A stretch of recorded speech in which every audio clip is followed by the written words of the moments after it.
Certo. Então, no cenário global, como você estava dizendo, existe um conflito entre duas visões diferentes de mundo. Uma é a visão dos Estados Unidos, que defende a ideia do excepcionalismo americano, de que a América precisa liderar o mundo, não importa o custo. Essa visão busca uma hegemonia econômica, política e militar, com o objetivo de guiar o mundo e evitar uma terceira guerra mundial ou outros conflitos. A China tem uma visão diferente. Eles se baseiam em séculos de história e dizem que encaram essa questão de um ponto de vista civilizacional. O argumento deles é que guerras só geram mais guerras e que é melhor buscar a paz. Quando o mundo se torna multipolar, o que é necessário é ter alguns valores básicos. E esses valores, segundo eles, não são ideológicos. Não são como os dos Estados Unidos.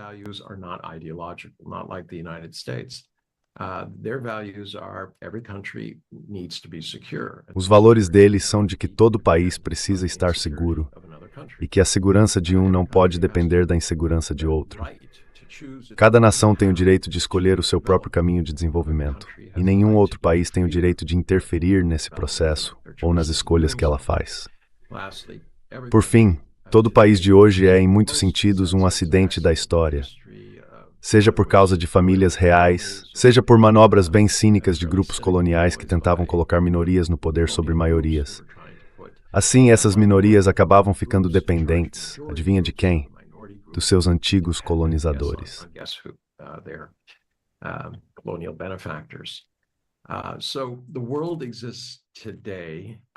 Então, o mundo de hoje existe assim, e cada país é, no fundo, um mosaico de diferentes grupos, línguas, culturas e muitas vezes histórias. Cada um tem suas próprias questões internas e precisa resolvê-las. Se a gente começar a desmontar países com base em eu não gosto deles, ou minha avó veio de um lugar diferente da sua, isso nunca teria fim. Do ponto de vista da China, é preciso começar a entender os países como eles são. Não reescreva a história deles. Não os apague da história. Isso aconteceu com a África e também com o Oriente Médio. Fingem que as pessoas lá só ficam pulando nas areias com camelos ou correndo pela selva de tanga, como se fosse só isso.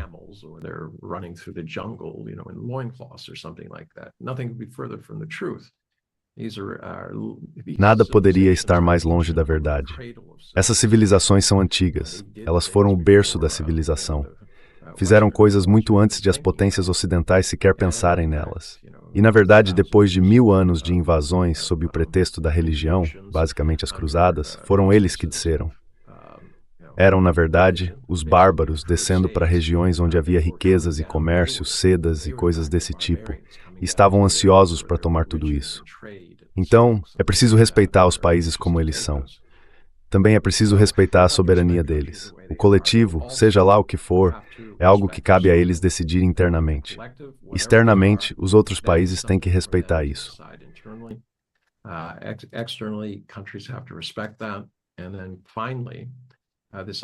E por fim, essa ideia de um sistema de governança global, que basicamente significa como é que a gente se senta à mesa e constrói consenso. Não é uma paz imposta, não é alguém dizendo o que vai ser ou como você deve conduzir o seu país. É sobre como a gente se senta quando surgem problemas, e inevitavelmente sempre surgem atritos que precisam ser resolvidos, e faz isso conversando.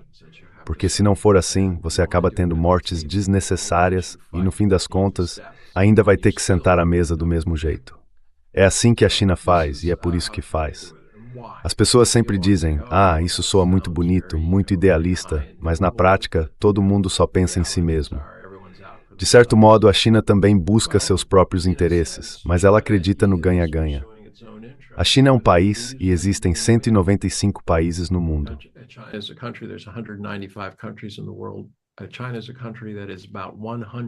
A China é um país que tem mais ou menos uma proporção de 100 para 1 quando a gente fala de população em relação aos recursos.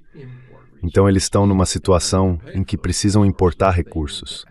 E para pagar por esses recursos, precisam agregar valor a eles e depois exportar.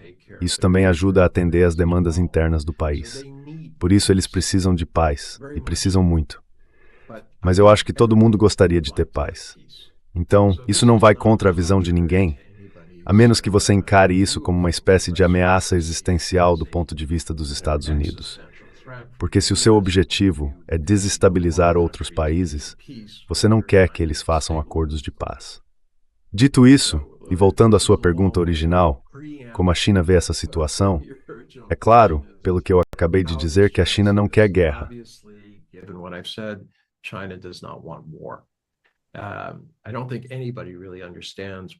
Eu acho que ninguém entende direito porque o Donald Trump resolveu entrar num país onde 6 outros presidentes já tinham dito, não, a gente não vai entrar lá. Eles sabiam que não havia boas relações e que não dava para se meter porque aquele país controla o Estreito de Hormuz. Seja lá nos tempos antigos, quando se falava em colocar minas ou mandando navios para lá, todos sabiam que não dava para controlar aquilo. A costa é longa demais, e isso afeta uma parte enorme da energia do mundo, hoje algo em torno de 20, 21%. E não é só petróleo, é gás também. Então o que a China está tentando fazer a respeito? Bom, eles não estão fazendo o que os Estados Unidos fazem, que é tentar impor suas condições ao 17º maior país do mundo, tanto em população quanto em território, que é o Irã. E quem está por trás disso? Na verdade, é Israel. Who is driving this? Actually, it's Israel. And when I say Israel, I should say it's the Zionist. E quando eu digo Israel, na verdade eu deveria dizer o Partido Sionista. Há 30 anos foi publicado um documento chamado Clean Break. O subtítulo era Defesa do Reino. Esse documento foi entregue ao Netanyahu logo no começo do primeiro mandato dele no poder. E o que ele dizia era o seguinte: tentar negociar a paz nunca vai funcionar para Israel. O país é pequeno demais. Esses outros países, mais cedo ou mais tarde, vão te sobrepujar. Então o plano era desestabilizar qualquer governo ou subverter os outros governos para que ou apoiassem o que Israel quisesse fazer ou tivessem seus próprios governos e economias desestabilizados. Pois bem, é só olhar o que aconteceu nos últimos 30 anos. Basicamente, eles seguiram esse roteiro. E se alguém tiver dúvidas sobre isso, procurem esse documento. Foi feito por Richard Perle.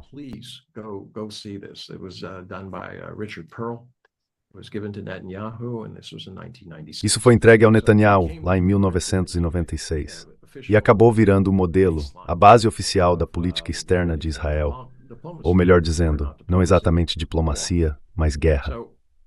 Agora o que eles não podem fazer é o seguinte: Israel tem cerca de 7,5 milhões de judeus e uns 2 milhões de árabes. Mas nem um pouco mais da metade dos judeus concorda com esse tipo de sionismo radical. Então, como você está dizendo, são uns 3,5 milhões de pessoas radicais, mais ou menos.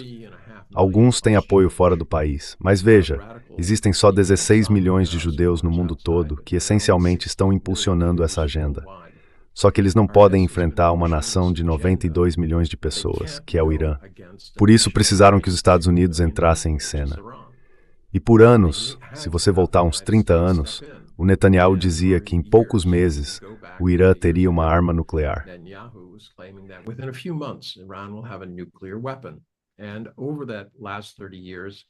E nos últimos 30 anos tem sido sempre assim, algumas semanas, depois alguns meses, depois de novo, algumas semanas, e a qualquer momento agora, esse tipo de coisa. Então ele é o verdadeiro menino que gritou o lobo nuclear. Infelizmente, para o mundo, ele acabou encontrando alguém que estava numa posição de poder, Donald Trump, cheio de problemas internos, porque seus planos econômicos não funcionam, e também com problemas políticos por causa desses arquivos do Epstein. 6 milhões de páginas em que o nome dele aparece. Já disseram isso 1 milhão de vezes, uma ligação próxima da qual ele tenta se afastar. Mas essas páginas não mentem, nem as muitas fotos em que ele aparece junto com esse abusador de menores. Então foi o momento perfeito. Netanyahu convenceu Trump de que isso seria fácil, que seria exatamente como na Venezuela.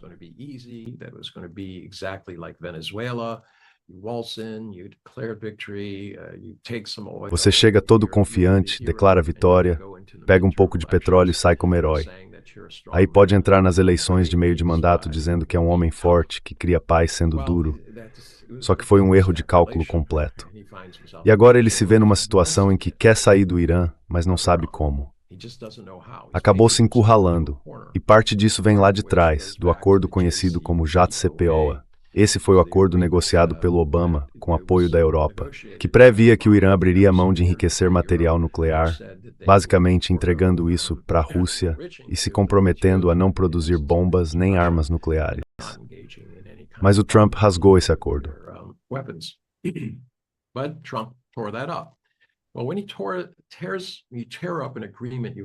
Olha, quando você rasga um acordo que tem com alguém, isso destrói a confiança, corrói tudo. Qual é o sentido de ter um acordo, se o próximo presidente ou até amanhã pode simplesmente rasgar? E isso piorou com essas duas últimas, como é que eu posso chamar? Eu gostaria de dizer negociações de paz, mas não foram. Foram armadilhas de paz. Porque em cada caso, os Estados Unidos diziam, vamos conversar sobre paz, e antes mesmo das conversas terminarem, atacavam, fazendo parecer que as negociações eram só um disfarce para preparar os planos de ataque. E foi exatamente isso que aconteceu. Então, nesse momento, não há confiança. A China está numa situação em que tenta descobrir como reconstruir uma base de confiança.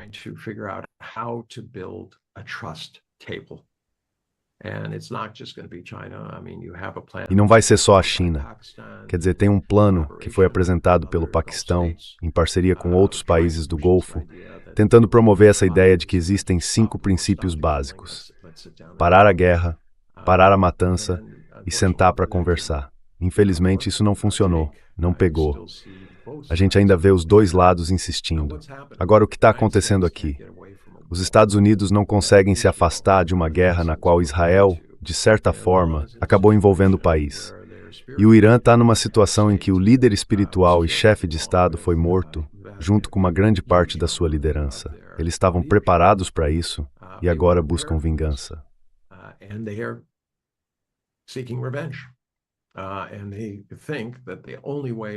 E eles acham que a única forma de atingir os Estados Unidos não é militarmente, mas sim sobrevivendo e controlando o Estreito de Hormuz. Porque se 20% do petróleo mundial for interrompido, não é só a energia que é afetada, é a comida também. E comida é algo de que ninguém pode abrir mão.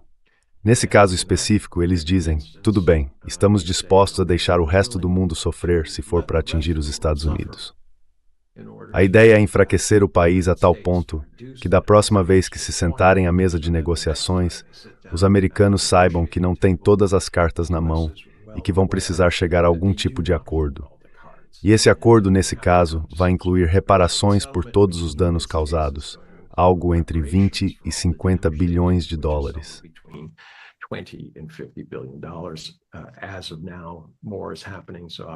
Por enquanto, as coisas continuam acontecendo, então é claro que os números vão aumentar.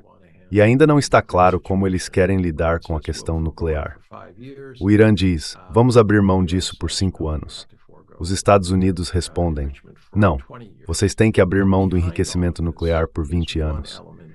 Mas por trás de tudo isso existe um fator que impede qualquer paz duradoura ou desnuclearização no Oriente Médio. O fato de que Israel tem entre 118 e 120 armas nucleares. É o segredo mais mal guardado do mundo. A ONU já pediu que eles registrem essas armas, que entrem no grupo de não proliferação. Eles não fazem isso e agem com total impunidade porque contam com o apoio dos Estados Unidos.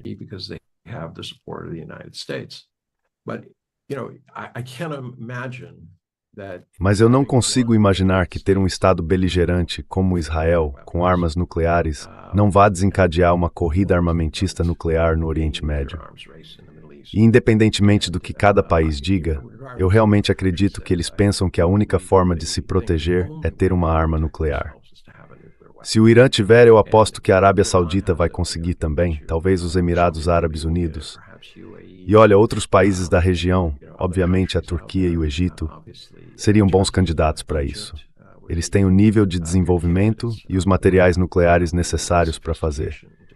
Então, se for para ter uma paz verdadeira ali, vai ser preciso um Oriente Médio sem armas nucleares.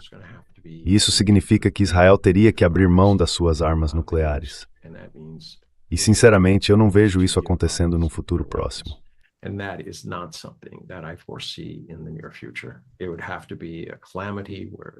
Teria que ser uma calamidade, uma situação em que a economia deles tivesse desabado de tal forma que não houvesse outra opção.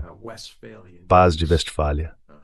Para quem lembra, foi a Guerra de 100 anos entre protestantes e católicos, em que eles cruzavam as fronteiras e massacravam vilas inteiras, queimando tudo. Matavam homens, mulheres e bebês. E faziam isso em retaliação, um lado contra o outro. Chegou um ponto em que estavam tão falidos e tão cansados de se matar que acabaram ficando em vilas separadas, a uns 8 quilômetros de distância. Aí um sujeito começou a andar de um lado para o outro, na lama da primavera, levando mensagens, até que chegaram a um acordo. Você é você, eu sou eu.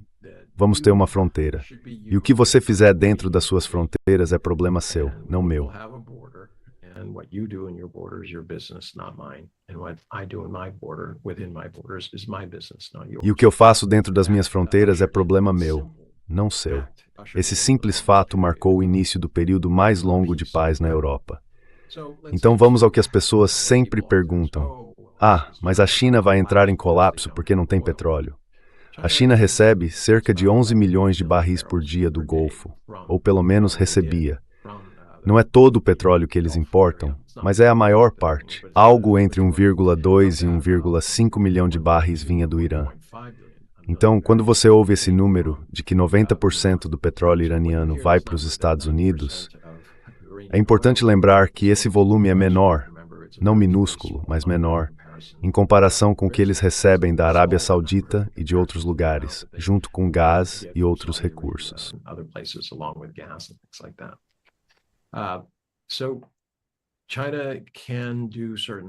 Então a China pode fazer algumas coisas. Eles podem aumentar a quantidade de gás e petróleo que vem pelos oleodutos da Rússia. Podem também aumentar a própria produção, mas estamos falando de talvez 2,5 milhões de barris. Então existe esse déficit.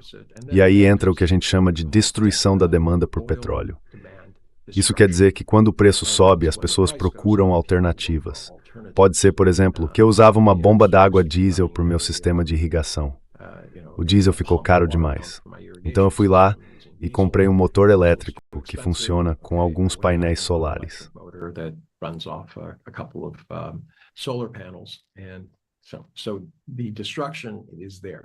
Então a destruição está lá. Eu não vou usar isso. Eu uso outra coisa. Então, entre tudo isso, vai dar mais ou menos de 6 a 7 milhões de barris por dia. Esse é o déficit da China vindo do Golfo. Eles podem continuar procurando outras fontes. Claro, as regiões terminadas em estão, os países ali têm petróleo e gás, mas leva tempo para construir oleodutos, montar linhas logísticas e tudo mais. O que a China tem? Eles têm entre 1 bilhão e 200 milhões e 1 bilhão e 400 milhões de barris de petróleo na reserva. É a maior reserva do mundo, e isso dá para eles uma cobertura tranquila por algumas centenas de dias, talvez mais, dependendo do que realmente tem. E isso é no curto prazo.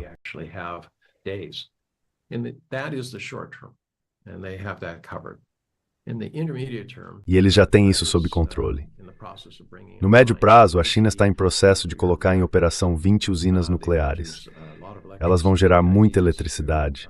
A ideia é substituir o carvão e fazer com que cerca de 30% de toda a energia do país venha da fonte nuclear. E além disso, todo mundo sabe que eles são os líderes em energia solar e também em energia eólica. A eólica leva um pouco mais de tempo, enquanto a solar é mais fácil e rápida de instalar. Já dá para ver cada vez mais notícias sobre fazendas solares sendo construídas e sobre áreas dentro das cidades adotando painéis solares para complementar o consumo de energia. A China também tem os sistemas de transmissão mais avançados do mundo.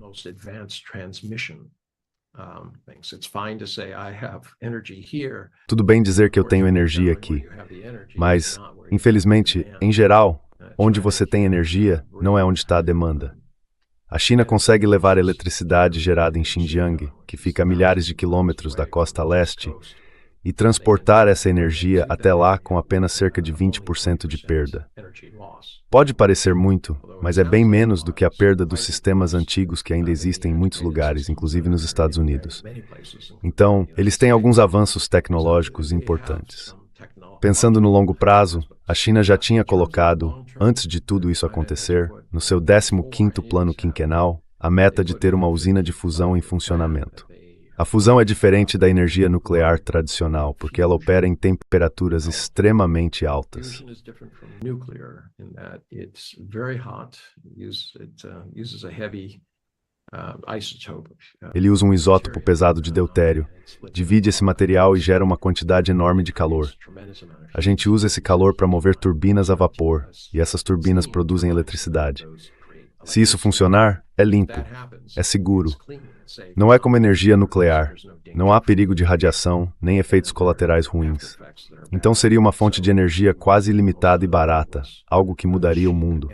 E certamente mudaria o mercado do petróleo. Agora, outra coisa que as pessoas precisam entender é que de todo o petróleo produzido, cerca de 60% é usado para gerar energia, para mover carros, transporte em geral, aviões e por aí vai. Os outros 40% servem como matéria-prima em processos industriais, nas roupas que você usa, nos perfumes, tudo isso vem daí. Existem muitos usos diferentes para esses hidrocarbonetos longos e complexos, inclusive em medicamentos e outros produtos.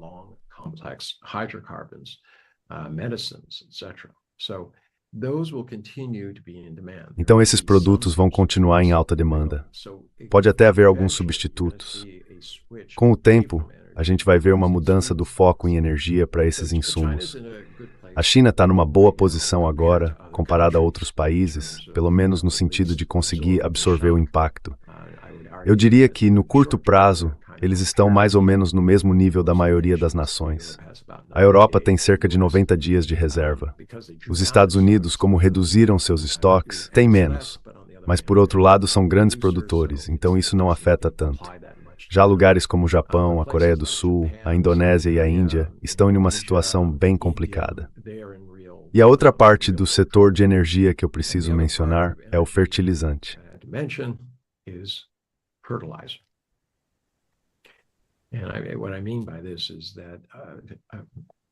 O que eu quero dizer com isso é que o gás natural passa por um processo em que o nitrogênio é retirado e esse nitrogênio vira a base dos fertilizantes usados no mundo todo. Na verdade, cerca de 20%. Então, qual é a diferença entre usar fertilizante nas lavouras e não usar? Bom, se a gente pegar o trigo como exemplo, a produção pode cair entre 15% e 25%. Ou seja, em vez de colher 100 mil bushels, eu colheria 75 mil. Isso significa que vai haver um choque na oferta de alimentos. Além disso, se eu não tiver diesel para tocar as bombas de irrigação ou os tratores para plantar, cuidar e colher, eu vou estar em apuros. Se eu perder a época de plantio, acabou, a safra inteira se perde. E agora já existem regiões em que nem é mais uma questão de preço, simplesmente não conseguem o produto. E isso está realmente travando tudo.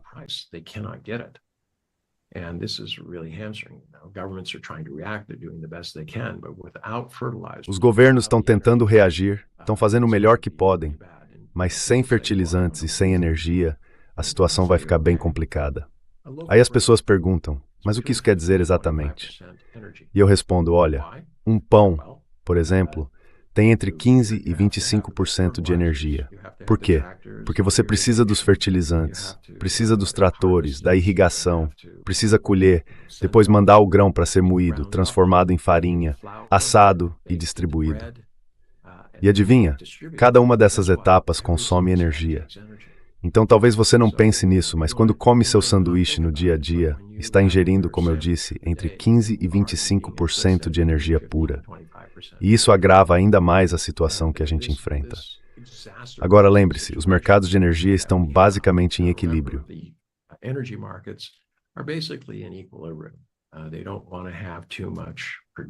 Eles não querem produzir demais se não houver demanda suficiente, porque o preço cai. Por outro lado, as pessoas não querem escassez, porque aí o preço sobe, e isso tem efeitos econômicos sérios. Para você ter uma ideia da dimensão disso, agora estamos falando de cerca de 20% da energia mundial. Lá em 1973, a OPEP retirou entre 7% e 9% da energia do mundo, porque estavam formando a organização, e disseram, vamos fazer um embargo para mostrar que vocês não podem mais nos pagar menos pelo valor dos nossos recursos. Isso fez com que a energia, o barril de petróleo, quadruplicasse de preço.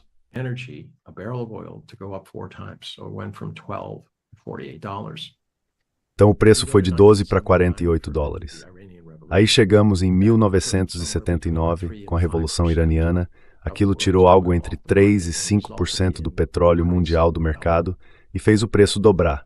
Isso aconteceu de novo durante a ocupação russa, na guerra da Ucrânia, que ainda continua. A gente viu mais ou menos uma duplicação do preço por causa disso. E claro, tinha muita coisa acontecendo. O preço foi dobrando ao longo de um período mais longo, mas houve picos em que o petróleo, o gás e outros produtos chegaram a valores absurdos no mercado à vista, porque as pessoas não podem ficar sem. Não dá para aquecer a casa, não dá para voar com o avião, não dá para plantar o jardim, faltam fertilizantes. Tudo isso é afetado.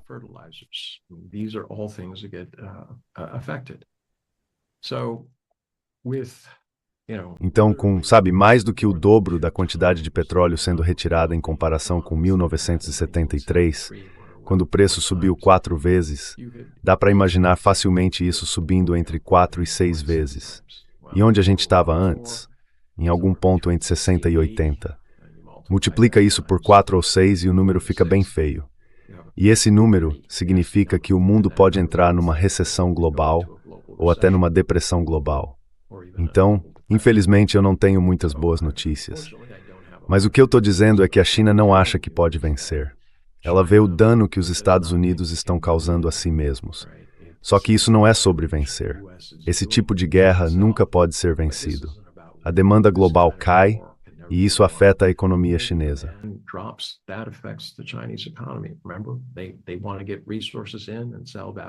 Lembre-se, eles querem trazer recursos para dentro e vender produtos com valor agregado para fora.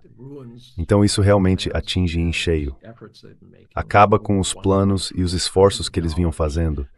Mais de 1 trilhão e 300 bilhões de dólares investidos na iniciativa do Cinturão e Rota para construir a infraestrutura de um sistema global de comércio. Tudo isso fica em pausa por um tempo, porque as pessoas estão tentando atender primeiro às necessidades básicas, como comida. Então essa não é uma boa situação para a China. Mas em termos de lidar com ela, o país está muito mais preparado do que outros. Nesse momento, a China quer paz. Eles gostariam de fazer parte disso. Mas não é mais aquele jeito antigo de fazer paz, em que, quando eram os Estados Unidos ou a Europa, a ideia de fazer a paz significava tirar um pedaço de quem estava do outro lado da negociação.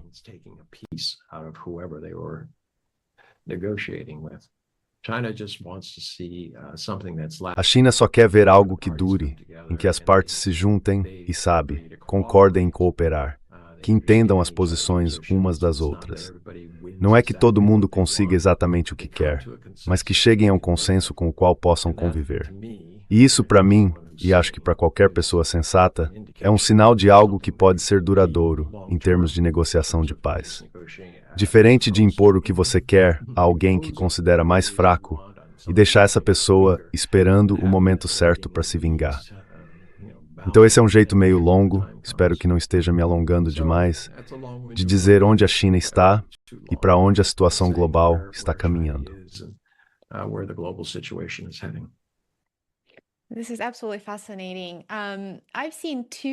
Isso é realmente fascinante. Eu tenho visto 2 opiniões bem diferentes sobre o impacto da guerra no Irã em relação à China. A primeira linha de pensamento acredita que a China é o principal alvo, porque o fornecimento de petróleo dela está sendo afetado. Mas como você acabou de destacar, a China se protegeu contra uma interrupção de curto prazo no abastecimento de energia. Ela tem uma reserva enorme de petróleo, estimada agora em cerca de 1 bilhão e 400 milhões de barris, como você mencionou. E parece, eu diria, um pouco forçado assumir que a guerra foi iniciada com o objetivo de prejudicar a China. Eu acho que existe, sim, um elemento ligado ao interesse dos Estados Unidos em controlar os fluxos de energia e reafirmar sua influência sobre o mercado de petróleo, mas isso não parece ser a principal razão.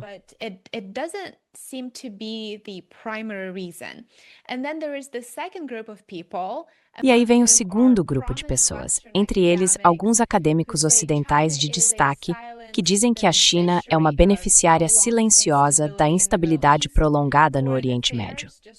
A revista Foreign Affairs acabou de publicar um artigo com o título "A Guerra do Irã é uma vitória para a China". Nesse artigo, eles argumentam que, do ponto de vista militar, a China está basicamente observando e aprendendo como os Estados Unidos interceptam mísseis, quais armas estão sendo usadas e como funciona o ciclo de decisões. Então, nesse sentido, eles dizem que a China é claramente a vencedora nessa situação. Qual é a sua opinião sobre essas afirmações? E você acredita que há alguma verdade nelas?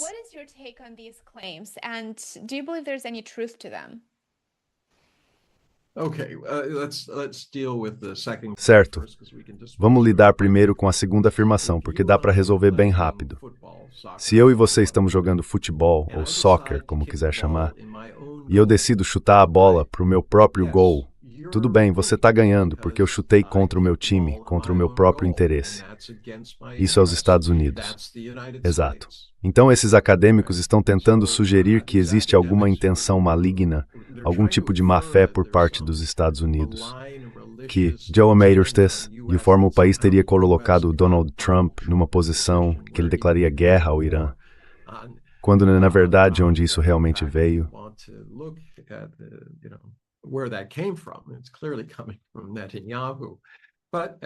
Isso vem claramente do Netanyahu, mas como eu disse, é uma boa forma de desviar a atenção disso. Então vamos para a sua primeira pergunta. Pelo que entendi, você está dizendo que a China está vencendo porque sabe tudo o que está acontecendo, porque calcula o tempo certo e coisas assim. Mas isso é uma suposição, e é justamente isso que eu acho interessante. Quando eu era promotora, eu percebia um padrão. E também quando atuei como advogada de defesa. Existe esse padrão entre os criminosos, e os que fazem padrão padrão.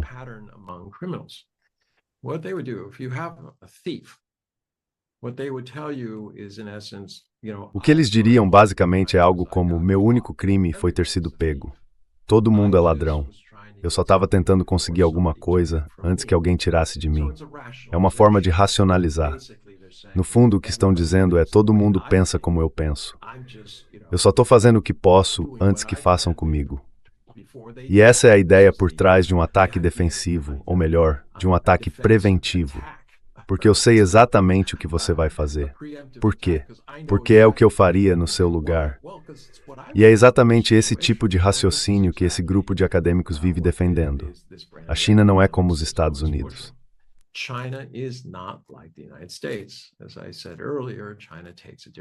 Como eu disse antes, a China tem uma visão diferente.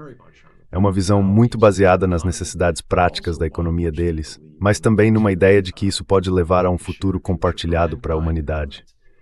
Eu sei que muita gente diz: isso é bobo, é ingênuo, que a humanidade sempre esteve em guerra. Mas, poxa, não vale a pena tentar mudar isso? Tentar entender como podemos ter mais igualdade, menos desigualdade? Talvez a gente consiga, sabe? Especialmente se houver energia muito barata e abundante. Aí muita coisa se torna possível. Dá para expandir as áreas onde as pessoas podem viver, porque aquecer uma casa no Ártico ou resfriá-la numa região de selva deixaria de ser um problema. Com bastante eletricidade, dá para cultivar alimentos, dá para extrair água do ar.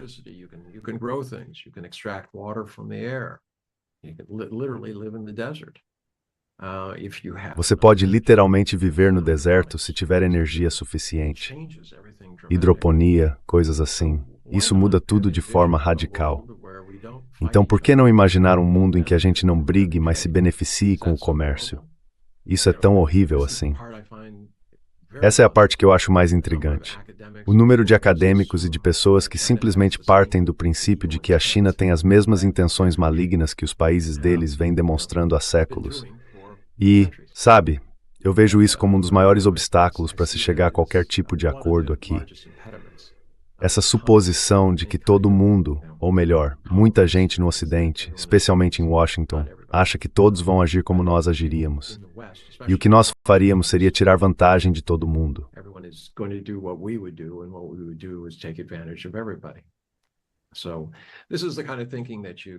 Esse é o tipo de pensamento que a gente vê por aí. Eu percebo isso em emissoras de televisão da Índia, do Oriente Médio, da Europa, da Ásia, e por aí vai. Eu participo de muitas emissoras diferentes, mais de 50. Então eu presto muita atenção nas perguntas, porque são elas que realmente me mostram como as pessoas estão pensando, certo? Uma resposta pode ser mudada. Mas quando alguém me faz uma pergunta, eu consigo entender mais ou menos para onde a pessoa quer ir e como ela está pensando sobre as coisas. Então, o que eu costumo dizer é: parem de olhar só para as respostas o tempo todo e comecem a prestar atenção nas perguntas. Talvez assim vocês entendam muito melhor o que realmente está acontecendo.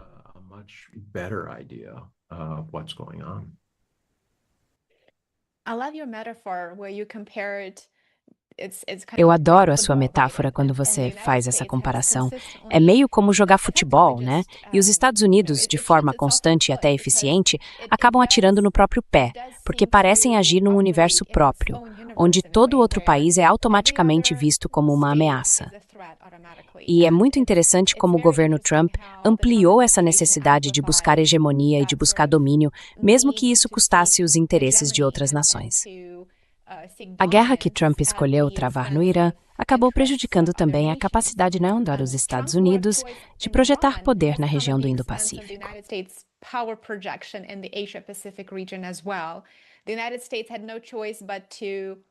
Os Estados Unidos não tiveram outra opção a não ser deslocar recursos militares do leste asiático para o Oriente Médio. E isso foi um sinal claro das verdadeiras prioridades de Washington. No Oriente Médio, há um bom argumento de que as bases militares americanas talvez precisem ser reavaliadas quando essa guerra, com sorte, chegar ao fim. Porque os países do Golfo podem não querer mais depender apenas dos Estados Unidos. Talvez queiram ampliar suas parcerias e alianças. Mas qual foi o impacto disso sobre o Japão e a Coreia do Sul em relação à dependência deles do guarda-chuva militar americano?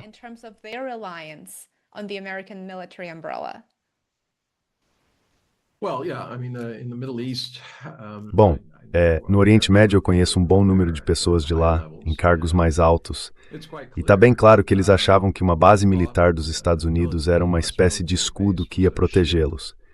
Mas agora ficou evidente que não é um escudo. É um alvo. Os Estados Unidos escolheram proteger Israel, nem mesmo as próprias bases, nem mesmo os, entre aspas, outros parceiros. Então, eles sabem claramente que não significam nada em comparação com a prioridade dada a Israel. E isso, obviamente, está levando esses países a repensarem suas opções. Acho que o Catar já anunciou que gostaria que a base saísse de lá. E eu apostaria que a Arábia Saudita também está repensando se vale a pena manter uma base americana em seu território.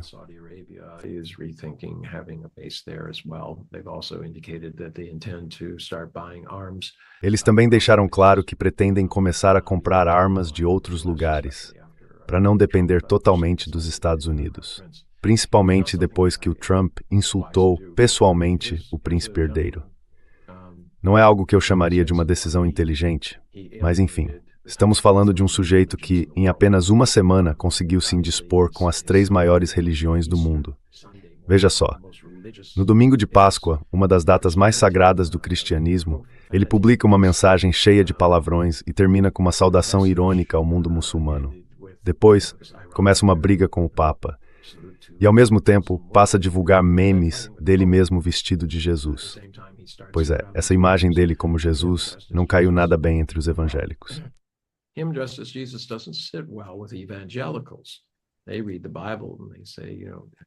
Eles leem a Bíblia e dizem, não, a gente não faz isso. Nós não adoramos falsos ídolos. E agora você tem o Tucker Carlson dizendo abertamente, talvez ele seja o anticristo. Talvez a gente tenha sido enganado.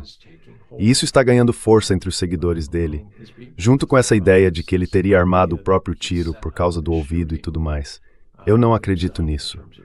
Mas o meu ponto é que a base maga dele está se fragmentando, bem agora, enquanto a gente fala. O Joe Rogan e outras pessoas que costumavam apoiá-lo se voltaram contra ele.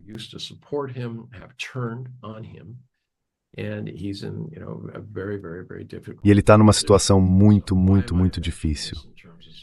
Então, por que eu estou mencionando isso em relação à Coreia do Sul e ao Japão? Porque eles olham para o Donald Trump e pensam, a gente não quer enfrentá-lo, porque não sabe o que ele pode fazer, ou na verdade sabe o que ele faria. Ele tomaria medidas punitivas dentro do que fosse possível e basicamente bagunçaria os nossos mercados, deixando tudo ainda mais incerto do que já é. Então, eles tentam simplesmente passar despercebidos ou minimizar a situação.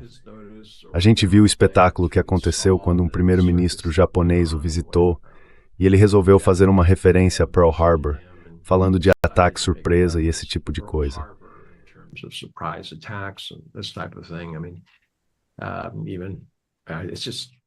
Quer dizer, é impressionante do ponto de vista diplomático. E eles perceberam que precisam fazer planos alternativos, tanto para a segurança deles quanto para o comércio de longo prazo. Vai ser interessante ver para onde eles vão. São 3 países, todos com muitos interesses comerciais na China, mas podem decidir fortalecer mais os negócios com a Europa, com a África, com a Índia ou com quem for. Eles têm liberdade para isso, mas sabem que não dá para contar com os Estados Unidos no longo prazo, nem militarmente, nem economicamente. Então é mais ou menos aí que eles estão agora.